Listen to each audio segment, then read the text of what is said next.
Alors, Mick Danso, interview post-SwissPeaks J+10. Alors, aujourd'hui, 10 jours après mon aventure SwissPeaks 660, qui s'est déroulée au final sur un parcours de 715 km et 50 000 mètres de dénivelé positif. Donc après 10 jours, la récupération se poursuit. Je n'ai pas totalement récupéré, bien entendu. Au niveau de la musculature et de la bobologie concernant les pieds, ça va beaucoup mieux. Il reste par contre encore une grosse fatigue au niveau de l'état général du corps. Pas mal de sommeil à récupérer. Et en fait, je fais le forcing pour retrouver un rythme de vie comme avant l'aventure SwissPeaks. Alors concernant cette course SwissPeaks 660 qui s'est déroulée vraiment en deux parties très distinctes. Donc une première partie au départ du Bouvray qui nous a amené jusqu'à Fiche où on était neutralisé. Donc c'était une partie assez particulière parce qu'on n'avait pas de pression de chrono. De par le fait que ce n'était pas chronométré cette partie, on avait un délai pour arriver jusqu'à Fiche naturellement, mais pas chronométré et également pas balisé. Donc c'était vraiment un peu plus en mode aventure, où c'est qu'il fallait se contenter entre guillemets d'avancer intelligemment pour garder encore de l'énergie pour pouvoir être opérationnel sur la partie du retour qui, elle, était chronométrée et balisée.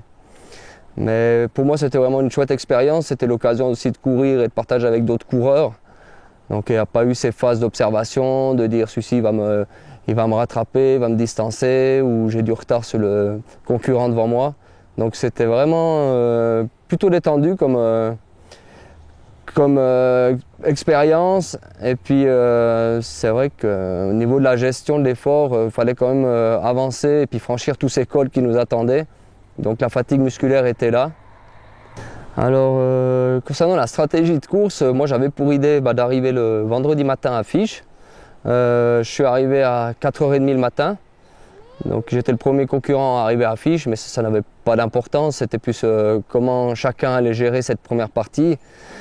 Donc tout s'est bien déroulé jusque-là. J'ai pu vraiment avoir 2 jours de récupération optimale.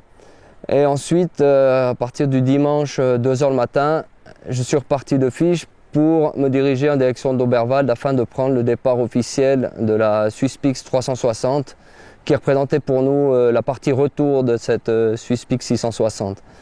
Au niveau de la stratégie, dans un premier temps avant la SwissPeaks, j'avais pour idée si mon corps me permettait déjà de prendre le départ de cette deuxième partie, c'était d'avancer un maximum tant que les jambes me le permettaient. J'ai changé complètement ma stratégie après cette première partie qui s'était bien déroulée et je me suis dit que j'allais quand même prendre un départ prudent au vu de ce qui nous attendait encore et de tout ce qui avait déjà été accompli avec un peu plus de 300 km déjà dans les jambes. Donc c'est pour ça que je suis parti vraiment en mode gestion sans regarder les autres favoris qui sont partis eux un peu plus rapidement que moi. Et puis je me suis forcé vraiment pendant les 2 premiers jours à suivre un rythme qui me permettait de tenir la distance et puis de m'économiser au mieux pour me donner toutes les chances d'aller jusqu'au bout. Alors au niveau de la deuxième partie de la SwissPeaks 660, pour moi vraiment le moment le plus difficile c'était l'arrivée à la base de vie de Salvan. 3 km avant la base de vie, mon corps a... Je ne sais pour quelle raison a commencé à faire ressortir toutes les douleurs que j'avais, donc au niveau des pieds, au niveau des articulations, même au niveau des os sur le bas des chevilles. Je suis sorti d'une certaine bulle où c'est que toutes les douleurs qu'on a emmagasinées, en fait, elles ressortent et puis elles se voient vraiment accentuées. Et pour moi, c'était vraiment très compliqué d'arriver à cette base de vie, vraiment en pleurant, en ne plus arrivant entre guillemets à surmonter les douleurs. Et puis il a fallu vraiment faire un gros effort pendant cette phase de repos à la base de vie pour se remettre dans cette bulle, se reconcentrer et puis surmonter vraiment toutes ces douleurs, quoi. Mais c'était vraiment très compliqué. Et puis c'est vrai qu'on a quand même eu la chance d'avoir des podologues dans toutes les bases de vie, donc qui nous ont beaucoup apporté pour pouvoir repartir et enchaîner avec les cols qui nous restaient.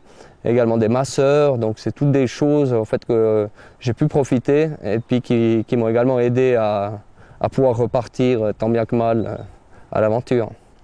Alors mon plus beau moment sur cette Swiss Peak 660 a été très clairement en arrivée dans ma région d'entraînement, que j'affectionne tout particulièrement, en l'occurrence d'Herborance. C'était pour moi vraiment un grand plaisir d'arriver à Herborance avec un dossard Swiss Peaks sur le torse, avec beaucoup de personnes qui m'attendaient à cet endroit-là. C'est un ami depuis longue date qui tient le refuge du lac, où se déroulait le ravitaillement. Ça me tenait vraiment à cœur d'arriver à Herborance en bonne forme, avec le sourire, et puis partager ce début de course, mes expériences du début de course avec tous mes amis, ma famille et les connaissances qui m'attendaient à cet endroit-là. Ensuite, le deuxième grand moment, c'était après la nuit à Herborance. Donc on était neutralisé à Herborance étant donné qu'on n'avait pas le droit de passer 2 nuits sur ce secteur. Et au départ, au petit matin du refuge de Herborance, on est reparti en direction du Sanetch. Et pour moi qui ai l'habitude chaque année de croiser des bouquetins, c'est à cet endroit-là, sur les hauteurs du Sanetch, que j'ai croisé des bouquetins. Donc c'était encore un moment émotionnel. C'est toujours une région que je côtoie énormément durant ma préparation. Et puis arriver là au lever du jour avec ces bêtes en liberté, c'était des images inoubliables, je dirais.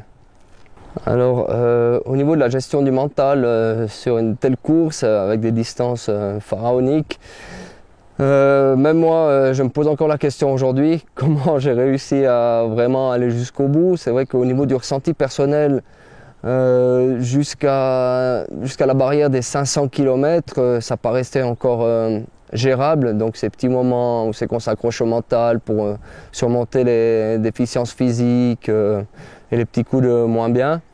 Mais passer ce palier des 500 km, même après avoir échangé avec d'autres coureurs, ça devenait vraiment plus que de la gestion de la douleur. Et puis ça, c'était très très éprouvant à chaque fois de devoir faire force, de devoir se remettre dedans pour passer au-dessus de la douleur. Des douleurs qui étaient vraiment extrêmes, je dirais même. Vous avez les os qui doublent de volume, vous avez des pieds en sang quand vous arrivez au ravitaillement. C'est juste pas incompréhensible, mais difficilement explicable comment j'ai réussi à repartir depuis telle et telle base de vie pour dire dans quel état on y arrive en fait. Et ça, c'était vraiment très éprouvant au niveau du mental, ouais. Compressport. Alors, par rapport à l'équipement que j'avais emporté, donc principalement des équipements Compressport qui me suivent depuis de nombreuses années. Dans la première partie de course, j'ai pu profiter de la gamme de vêtements légers. On avait des températures qui avoisinaient, voire qui dépassaient les 30 degrés. Et quand vous êtes pendant 3 jours de suite exposé au soleil sans un seul nuage, vous êtes quand même content d'avoir des vêtements légers, respirants, et puis qui ne retiennent pas la chaleur en fait. Donc c'est vrai que j'ai aussi particulièrement apprécié le nouveau bob qu'ils ont sorti, Compressport. C'est un bob avec une petite poche sur l'arrière de la tête, donc on peut y mettre des glaçons pour se rafraîchir. Et moi j'en ai profité avant le col des Audanes pour mettre une boule de neige, pour l'anecdote, dans cette petite poche qui m'a accompagné pendant, je dirais en tout cas 1 heure. Elle m'a vraiment rafraîchi et puis c'était une sensation super cool. Ensuite, si on parle toujours du matériel, c'est vrai qu'on a eu la chance avec la météo cette année, jusque personnellement à mon dernier jour de course, donc pour le jeudi de la 2e semaine, où là la pluie et le froid se sont invités sur les sentiers de la Swiss Peaks. Et là il a fallu sortir les habits de protection contre le froid, donc typiquement le thermique Compressport que j'apprécie particulièrement, y compris pour les nuits, qui m'a accompagné durant toutes les nuits. Et la veste de pluie qui là a eu tout son effet, qui m'a permis de rester au sec pour cette dernière partie, et qui m'a permis également de me concentrer uniquement où c'est que je mettais mes pieds et non pas à devoir gérer l'humidité du corps et le froid. Donc voilà par rapport au matériel. Au niveau de l'accompagnement des proches dans une telle course, c'est vrai que pour moi c'est vraiment très important. Même si avant le départ, je vais essayer de me mettre dans une bulle où entre guillemets personne pourra me parler parce que je serai vraiment isolé et puis je me mettrai en symbiose totale avec mon corps. C'est lui qui va me suivre durant 2 semaines, jour et nuit. Mais après, le fait d'arriver dans des ravitaillements, quand on a des moments difficiles, et puis de voir sa famille, ses proches, également des amis qui vont peut-être vous faire rigoler un peu, vous faire sortir un peu du contexte, et puis vous ramener à vous, c'est très très important. Et puis pour moi, je pense que sans ça, ça aurait été très difficile de rallier l'arrivée au Bouvray. Ce que représente pour moi aujourd'hui le fait d'avoir terminé la course la plus longue et difficile du monde, c'est dur à répondre à ça parce que je pense que j'ai encore pas pris conscience de ce que j'ai réalisé en fait, de par la distance, le dénivelé emmagasiné et puis tout ce que le corps a dû éprouver durant ces 2 semaines. Mais je pense qu'avec un peu de recul, ça sera quand même une grande fierté, une grande satisfaction et puis une belle récompense après des mois, même des années de préparation qui m'ont permis de boucler une boucle de 715 km et 50 000 mètres de dénivelé positif. Alors, mes conseils pour les coureurs qui voudraient s'engager dans de telles distances, dans un premier temps, je leur dirais ne faites pas ça, c'est vraiment très très long. Mais si je reviens un peu plus sérieusement, le premier conseil c'est vraiment allez-y par palier, donc lancez-vous pas là-dedans sans avoir terminé minimum 1 voire 2 parcours de plus de 300 km. C'est vraiment une distance qui est extrême, même au niveau du corps, au niveau des organes internes, tout y passe. Et pour les personnes qui n'auront peut-être jamais dû avoir à surmonter un gros coup de moins bien au niveau des douleurs, au niveau du sommeil, là il y en a bien plus qu'un de ces grands moments qui interviennent sur passer 700 km. Donc vraiment, faites-vous la main sur des distances, partez de 300 km avant de vous lancer là-dedans.